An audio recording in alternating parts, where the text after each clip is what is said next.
Voilà, il est 30, donc je vous propose de commencer sans plus attendre ce nouveau webinaire sur la réforme de la formation et ses impacts sur les services RH et formation. Donc, les réformes de la formation de 2018, il y a deux objectifs principaux qui sont de donner de nouveaux droits aux personnes pour leur permettre de choisir leur vie professionnelle tout au long de leur carrière, et puis de renforcer l'investissement des entreprises dans l'adaptation des compétences de leurs salariés pour faciliter leur insertion professionnelle. Alors tout d'abord, je me présente, je suis Jean de Courcy, je suis consultant avant-vente chez Alcuin. Donc Alcuin, nous sommes éditeurs d'un logiciel, en mode SaaS pour la gestion de la formation à destination des entreprises, des organismes de formation et également de l'enseignement supérieur. Donc dans cet entretien, nous allons parler des différents points qui ont évolué depuis les différentes réformes sur la formation, donc l'entretien professionnel et le bilan à 6 ans. On verra ensuite le plan de développement des compétences, le financement de la formation, et on verra comment l'évolution de ces trois éléments ont des impacts aujourd'hui, font évoluer les rôles des services RH et formation.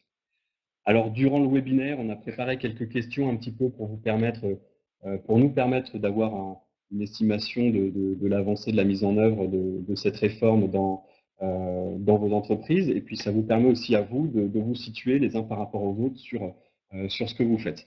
Donc, les questions sont posées en haut à droite sur votre écran. Donc, je vois que vous avez déjà commencé à compléter la première question sur votre niveau de prise en compte de ces réformes dans vos organisations. Donc, commençons du coup par la première partie, les entretiens professionnels et le bilan à 6 ans, donc vos nouvelles obligations. Donc, la réforme de 2018 a eu comme premier effet de rendre obligatoire l'entretien professionnel tous les 2 ans. Donc, cette périodicité, elle est modifiable aujourd'hui soit par accord d'entreprise ou par accord de branche. Donc ça, c'est un élément important parce que, comme en mars 2020, il va y avoir le premier bilan à 6 ans, ça peut être intéressant, peut-être, si vous ne l'avez pas encore fait, de justement peut-être revoir un petit peu ce dispositif pour vous éviter d'être en défaut par rapport à cette obligation. Donc, l'entretien professionnel, donc, il est obligatoire tous les 2 ans, mais aussi il doit être proposé après toute interruption d'activité, que ce soit en congé parental, maternité, sabbatique ou longue période d'absence. Et cet entretien peut être bien évidemment anticipé à l'initiative du salarié. Donc il y a des points qui sont obligatoires à aborder durant cet entretien. Le premier point, c'est l'évaluation des perspectives d'évolution professionnelle du salarié. Le second, c'est le recueil de ses besoins en formation, donc c'est lui qui va exprimer un certain nombre de besoins. Et puis, il y a aussi une obligation sur de l'information à donner aux salariés pendant cet entretien. Alors, à donner aux salariés qui sont l'informer sur ce qu'est le dispositif de validation des acquis d'expérience, sur ce qu'est le compte personnel de formation et les abondements possibles, qu'on abordera un petit peu après, et puis l'information sur le conseil en évolution professionnelle. Donc cette information, il faut qu'elle soit c'est pas forcément la personne qui fait passer l'entretien qui doit apporter cette information, mais en tout cas, elle doit tracer le fait que la personne a bien eu cette information, qu'elle y a bien accès, qu'elle est bien au courant de cette réglementation. Ce qui va de pair avec l'entretien professionnel, c'est le bilan professionnel à 6 ans. Donc ce bilan professionnel à 6 ans, il va répondre à 4 questions principales qui sont: est-ce que le salarié a eu ses entretiens professionnels? Donc s'il n'y a pas eu d'accord d'entreprise ou de branche, il doit y en avoir 3. Est-ce que le salarié a suivi durant cette période au moins une action de formation non obligatoire? On viendra un petit peu après sur ce qu'est une formation non obligatoire. Est-ce que le salarié a obtenu une certification au cours de la période? Ou est-ce qu'il a eu une évolution salariale ou professionnelle? Alors je vois que il y a une nouvelle question qui est apparue en haut à droite. Je vais peut-être vous laisser un court instant pour y répondre, puisqu'après on va passer aux questions suivantes. Comme ça nous permettra, donc a priori, voilà. Donc dans la majorité des cas, pour le moment en tout cas, il y a assez peu d'accords d'entreprise ou de branche qui ont été conclus. Donc normalement, vous avez déjà mis en place ces entretiens professionnels tous les 2 ans, parce que ça datait de la réforme de 2014. Donc a priori, ça ne devrait pas poser de problème. Parce que, donc voilà, donc si on va passer à la question suivante. Voilà, au point suivant, qui sont que se passe-t-il si l'entreprise ne répond pas à ses obligations? Il y a des sanctions financières pour ça. La première sanction, c'est un abondement correctif de 3 000 € sur le compte du CPF du salarié si l'entreprise déclare elle-même ne pas avoir respecté ses obligations. En revanche, si l'entreprise ne déclare pas qu'elle n'a pas respecté ses obligations, l'abondement sera de 6 000 € supplémentaires, ce qui peut commencer à faire un peu. Mais au-delà de ces sanctions financières, bien évidemment, l'entretien professionnel, comme tout entretien, ça reste une opportunité pour l'entreprise, parce que c'est un moment privilégié d'écoute de chacun des salariés, et ça c'est toujours important en entreprise. Et puis ça va permettre à l'entreprise de mettre en perspective le souhait de développement, d'évolution des compétences du salarié, avec ses propres besoins à elle, qu'elle aura définis dans ses axes stratégiques. Donc ça, c'est important parce que ça va peut-être permettre de faire matcher un peu les besoins des salariés avec les objectifs de l'entreprise. Donc là, je vois qu'il y a des questions qui sont posées. N'hésitez pas à les poser, puis on essaiera d'y répondre en fin de webinaire s'il y a le temps, sinon on y répondra ultérieurement par un autre moyen. Maintenant, on va passer au plan de développement des compétences, qui est le deuxième sujet très impacté par les différentes réformes. Donc, le plan de développement des compétences, il se définit comme un recensement de l'ensemble des actions concourant au développement des compétences. Et donc, ce plan, il a 2 objectifs principaux qui sont l'adaptation au poste de travail et le maintien dans l'emploi des salariés. Alors, comme on vient de le voir dans la définition du plan de développement des compétences, il y a un élément de base, l'élément de base du plan de formation précédent qui va changer. Aujourd'hui, on ne va plus parler d'action de formation, mais on va parler d'action concourant au développement des compétences, comme élément de base pour le plan de développement des compétences. Et dans ces actions, on va retrouver 4 catégories, qui sont donc l'action de formation, le bilan de compétences, la validation des acquis de l'expérience, et puis l'action d'apprentissage. Donc l'action de formation, sa définition elle-même a évolué, parce qu'aujourd'hui, elle se définit comme un parcours pédagogique permettant d'atteindre un objectif professionnel. Donc ce que ça veut dire, c'est qu'aujourd'hui, quand on va vouloir mettre en place une action de formation, on va d'abord réfléchir à quelles sont les compétences qu'on veut faire acquérir à nos salariés. Donc ça, c'est l'objectif. Ensuite, c'est comment est-ce qu'on va arriver à faire monter en compétences nos salariés, à faire monter les compétences de nos salariés sur ces sujets. Donc là, c'est quelle modalité on va choisir. Est-ce que ça va être un positionnement, une formation formelle, informelle? Et puis après, c'est les formats aussi même de ces formations qui vont être multiples. Et un élément très important, ça va être de pouvoir valider cette acquisition de compétences par nos salariés. Et ça va passer par de l'évaluation. Ça peut être un simple quiz et ça peut être aussi une certification ou une habilitation à l'issue de cette formation. De cette montée en compétences, peut-on dire. Peut-on même dire. Voilà. Donc, il y a 2 types d'actions de formation. Donc, on a abordé un petit peu tout à l'heure. Donc, on va avoir les actions obligatoires et les actions non obligatoires. Donc, l'action de formation obligatoire, c'est une action qui conditionne l'exercice d'une activité. On pense à des choses assez classiques qui sont les permis de conduire pour certains métiers. On va parler du FIMO, par exemple, pour les chauffeurs poids lourds. ou d'autres habilitations électriques pour l'intervention de certains techniciens sur des sites le nécessitant.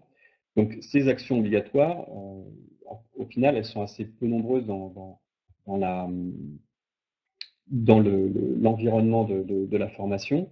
Après, il y a sur ces actions obligatoires, elles sont disponibles, hein, toutes ces actions, auprès soit de votre branche d'activité ou bien de votre pro. Et l'une des règles sur cette action obligatoire, c'est qu'elle est rémunérée sur le temps de travail. Donc à l'inverse, on va avoir les actions non obligatoires, donc c'est celles qui ne sont pas nécessaires pour pouvoir exercer une activité. Donc elles ne sont pas obligatoires pour exercer l'activité. En revanche, pour l'entreprise a l'obligation, si vous vous souvenez bien, dans le cadre du bilan professionnel 6 ans, l'entreprise a l'obligation de dispenser au moins une action non obligatoire à son salarié, à ses salariés. Tous doivent pouvoir avoir suivi au moins une action non obligatoire. Alors, hop, on va passer une petite. Donc, quelques règles à respecter dans le plan de développement des compétences. Il y a le maintien de la rémunération pour les salariés, le coût de formation qui est pris en charge par l'employeur, que ce soit les frais pédagogiques ou les frais de restauration d'hébergement. Il y a la formation aura lieu sur le temps de travail pour tout ce qui concerne les formations obligatoires. Et pour les formations non obligatoires, une partie de cette formation peut avoir lieu en dehors du temps de travail dans une certaine limite qui sont indiquées ici, soit 30 heures par an ou 2% du forfait par salarié. Voilà, des limites qui sont toujours révisables, encore une fois, via des accords collectifs d'entreprise ou de branche.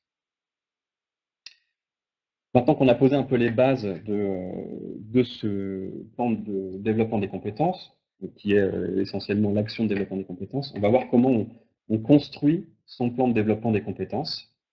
Donc le plan de développement des compétences, il est construit sur 3 éléments, et les 2 principaux éléments, enfin non, pas les 2 principaux éléments, mais en tout cas il y a 2 éléments qui sont issus du top management, qui sont les orientations stratégiques et l'objectif de financement. Donc les orientations stratégiques, ce sont les orientations stratégiques de l'entreprise. Quelles sont quelle est sa stratégie de développement sa stratégie de développement sur les années à venir. Et ces orientations stratégiques, elles vont être déclinées ensuite en actions de formation. Donc, par exemple, nous, si on prend notre cas chez Alcuin, on a décidé de lancer cette année une nouvelle offre, un nouveau produit pour les entreprises de taille intermédiaire de 100 à 1000 salariés à peu près. Eh bien, on a mis en place un plan d'action de formation, pour faire monter les différentes équipes sur ce nouveau produit, hein, que ce soit au niveau des équipes commerciales, au niveau des équipes en charge de la mise en œuvre, du développement, auprès de nos consultants. Donc, on a mis en place des actions de formation. Donc, ces orientations stratégiques, elles s'accompagnent aussi d'objectifs de financement, puisqu'il va falloir financer la formation. Donc, on va allouer des enveloppes budgétaires en fonction des axes stratégiques qui seront retenus pour la formation. Et puis aussi, c'est comment on va financer ces formations, d'où seront issus les financements. Est-ce que ça va être du financement conventionnel? Est-ce que ça va être un autre type de financement? On verra après, on abordera un petit peu après comment on peut financer le financement des formations aujourd'hui. Et le troisième élément qui va constituer le plan de développement des compétences, c'est bien évidemment les demandes d'évolution des compétences qui, elles, sont issues soit des entretiens professionnels, soit elles peuvent arriver également au fil de l'eau par la demande du salarié. Donc ces demandes d'évolution des compétences, dans le meilleur du cas, il faut qu'elles soient rattachées à la fois à une orientation stratégique et un objectif de financement. Il faut qu'on puisse financer ces formations. Et si elles sont reliées à une orientation stratégique, on produit un match, on va dire, entre le besoin de développement des compétences du salarié et puis les souhaits d'évolution, les stratégies d'évolution de l'entreprise. Et ça, c'est bénéfique évidemment pour l'entreprise et le salarié.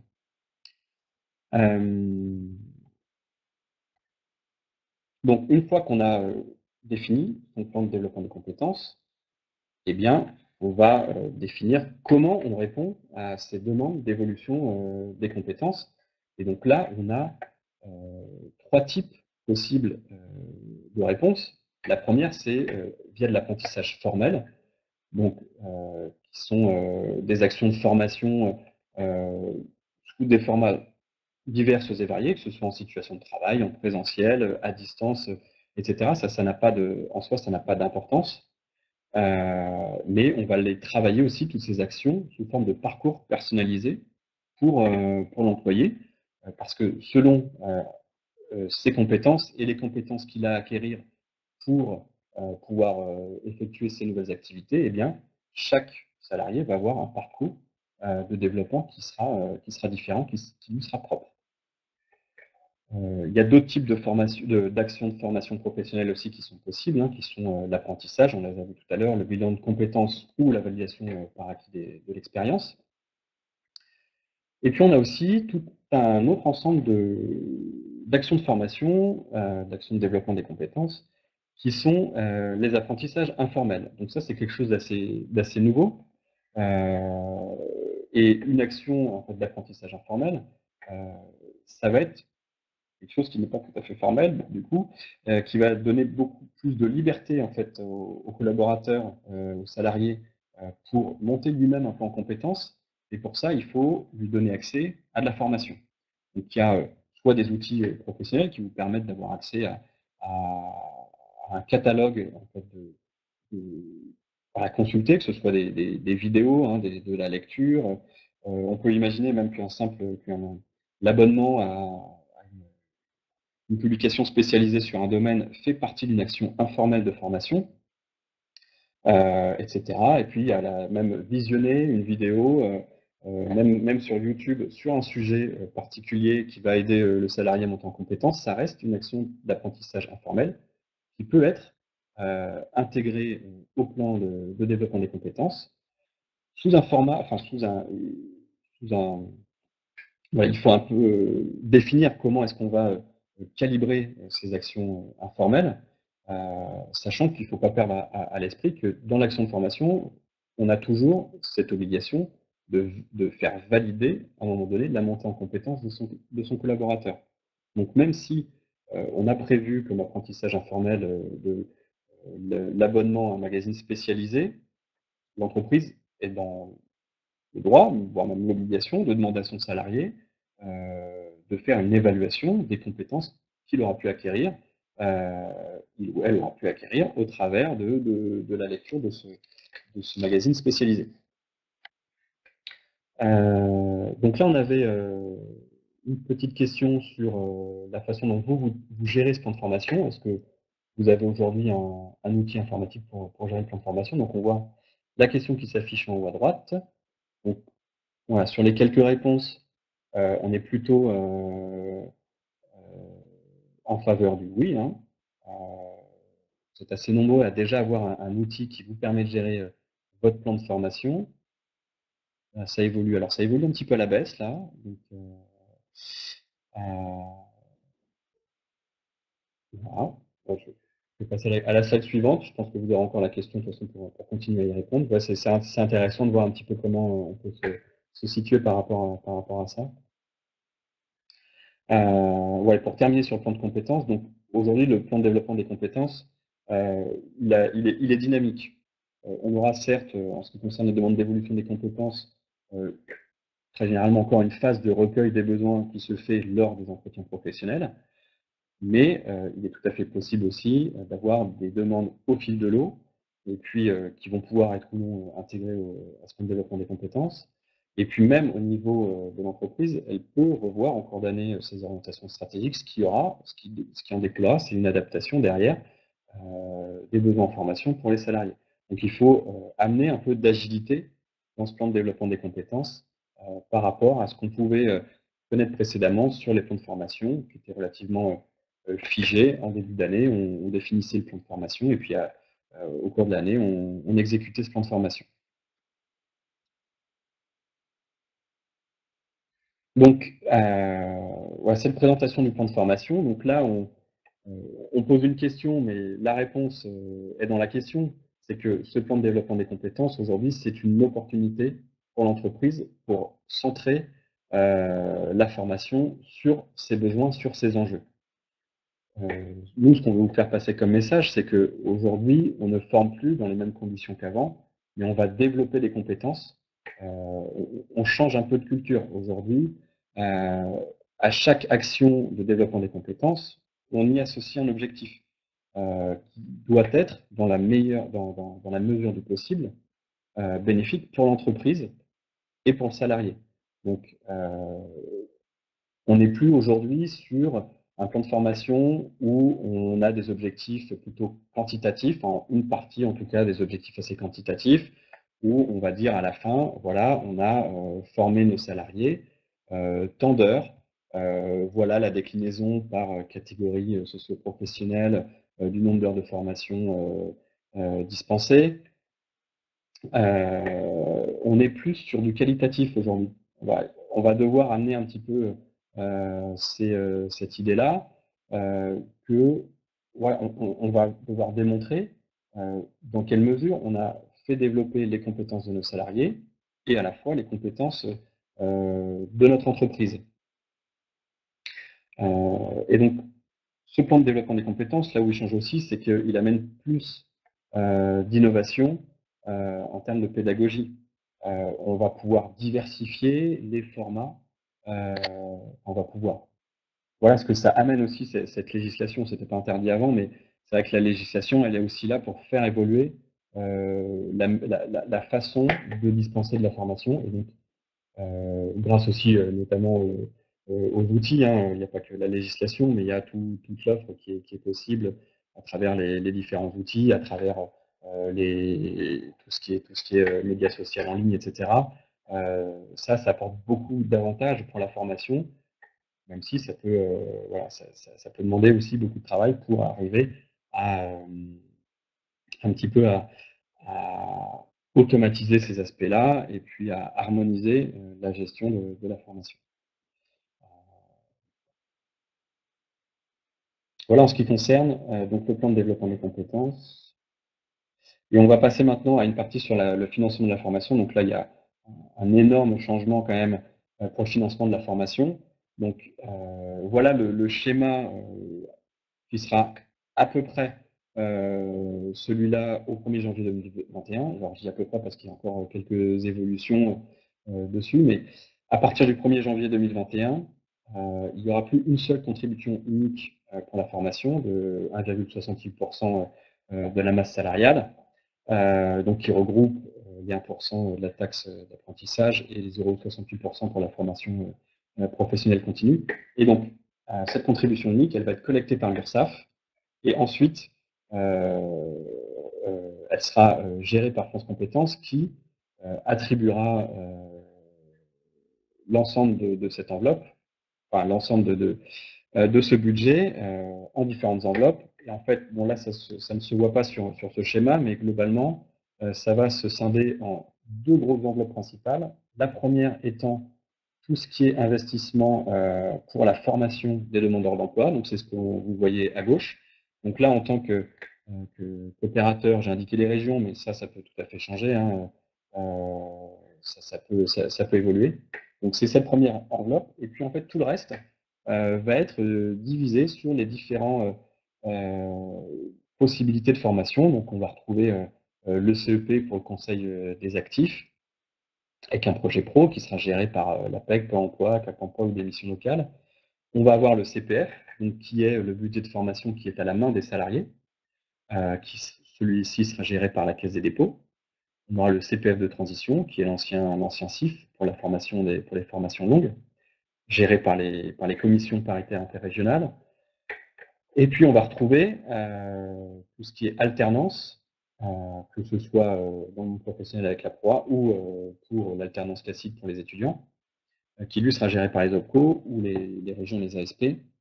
Et on va avoir ce qu'on connaissait avant principalement, qui était la gestion des plans, qui avant était financée par les OPCO.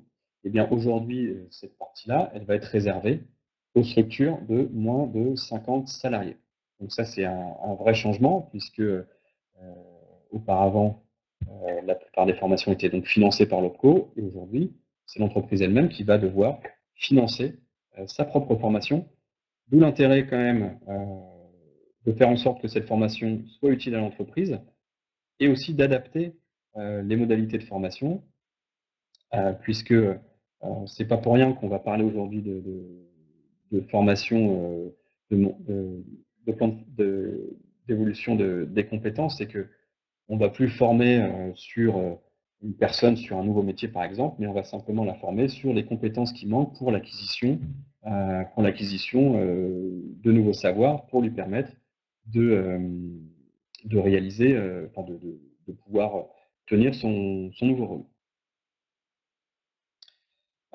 Donc qu'est-ce qui va se passer avant 2021? Donc en 2020, on est sur une période transitoire, tout comme en 2019, on l'était. Donc en 2020, la taxe d'apprentissage et pour la formation professionnelle continue sera versée à l'OPCO. Donc en 2019, c'était encore l'OPCA. Et normalement, si tout se passe bien, ce sera l'OPCO au 1er janvier 2020. Et puis à partir du 1er janvier 2021, eh bien, l'URSSAF prendra le relais, et puis c'est le schéma que je viens de vous présenter, que je vous ai présenté précédemment, qui entrera pleinement en vigueur.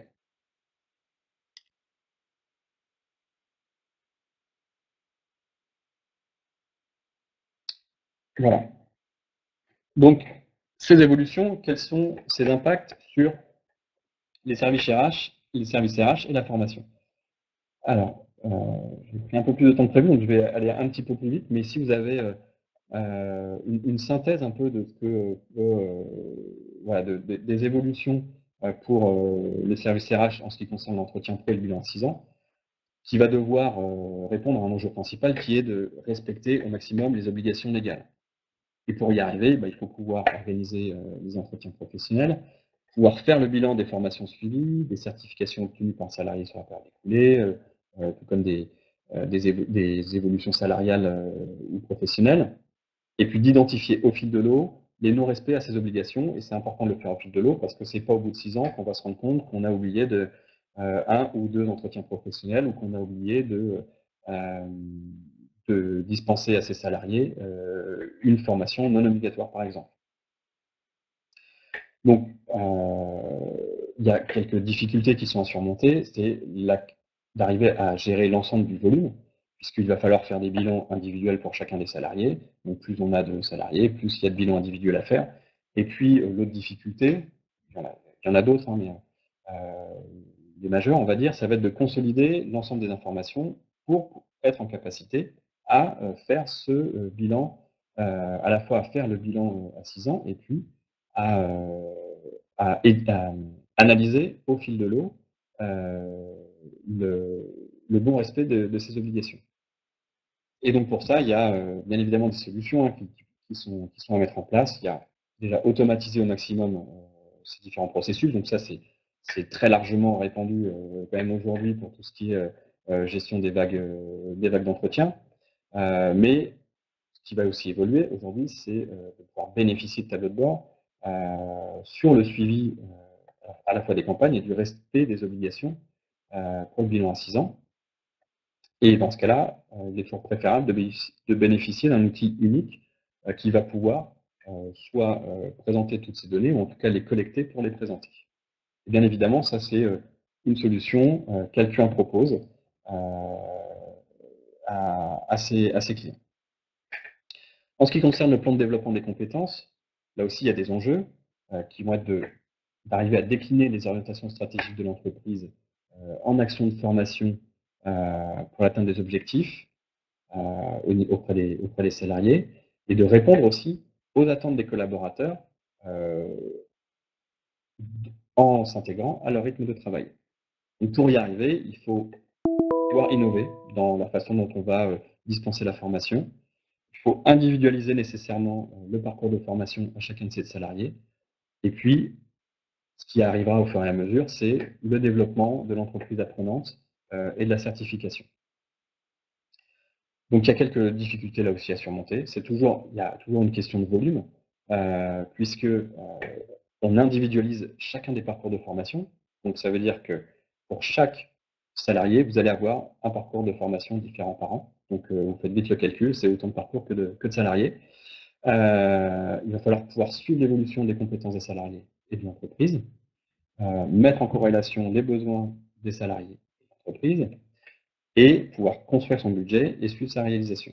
Donc là, toujours, il y a des solutions à mettre en place. Et la première, c'est d'harmoniser le processus de formation, quel que soit le format de la formation adaptée, que ce soit du formel, de l'informel, du présentiel, à distance. Il faut qu'il y ait un process unique, et ça c'est réalisable, c'est ce qu'on fait, c'est ce qu'on vous propose chez Acquin, arriver à gérer avec un process unique l'ensemble des formations.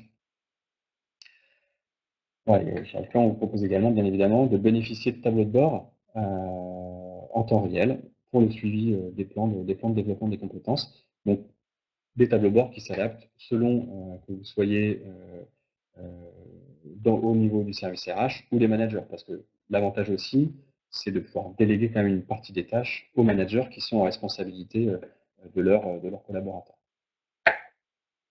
En ce qui concerne le financement des projets, donc là, ça va être un petit peu plus compliqué, un petit peu plus stratégique à mettre en place. Il y a une vraie réflexion à avoir. Mais pour réussir à financer, ou en tout cas récupérer un petit peu de la taxe d'apprentissage qui sera versée, les moyens pour l'entreprise, ça va être le recrutement d'alternance. Donc là, il y a déjà aujourd'hui une soixantaine de grandes entreprises qui ont développé qui ont créé leur propre CFA, à la fois pour créer pour, former leurs propres futurs collaborateurs et puis d'autres collaborateurs, enfin, d'autres futurs salariés d'autres entreprises. Et puis, ça va être peut-être d'utiliser plus la PROA, la promotion par alternance, ou la reconversion, pour tous ces salariés à maximum Bac+2. Ce qu'elle peut faire aussi, c'est utiliser le CPF partagé. Donc là, c'est avec un accord avec le salarié, c'est d'utiliser une partie de son CPF pour la réalisation d'un parcours de formation, par exemple. Donc ça, c'est ce qu'a fait notamment Alcuin pour tous ses managers. Donc, ils ont suivi tout un cursus en ce qui concerne la formation, en ce qui concerne la formation en management, et c'était donc une utilisation partielle au niveau du CPF du salarié, et puis Alcuin a abondé. Parce que comme vous pouvez le voir ici, c'est que le plan de développement des compétences classiques de l'entreprise sera sur fonds propres, ou alors s'il y a eu un versement volontaire auprès de l'OPCO. Donc là-dessus, globalement, Alcuin peut vous proposer de suivre un petit peu, évidemment, dans son outil, le financement de ces formations et le suivi du financement. Mais là, c'est plus une réflexion stratégique au niveau de l'entreprise pour arriver à financer une partie de sa formation. Donc, on dépasse un petit peu, on arrive au terme, voilà, on dépasse un tout petit peu le temps qui était imparti pour ce webinaire. Donc comme on dépasse un peu, je ne vais pas avoir le temps de répondre à vos questions, mais on va les conserver, puis on y répondra ultérieurement via une publication, on vous enverra un document. En tout cas, vous avez normalement accès au support de la formation, ici même dans Webikio, qui lui-même sera encore accessible par la suite. Vous pouvez aussi télécharger nos fiches pratiques sur notre site. Et puis, voilà, je fais de la pub pour le prochain webinaire du 29 octobre sur la formation au cœur de la stratégie des entreprises, qui sera animée normalement par notre directeur de produits entreprises et organismes de formation, Alex Landreau. Voilà, donc il me reste à vous remercier d'avoir assisté à ce webinaire, en espérant que ça vous aura apporté quand même certains éléments, une certaine ouverture sur la réforme de la formation. Et puis, je vous dis, je l'espère, à très bientôt pour une démo ou pour un simple échange.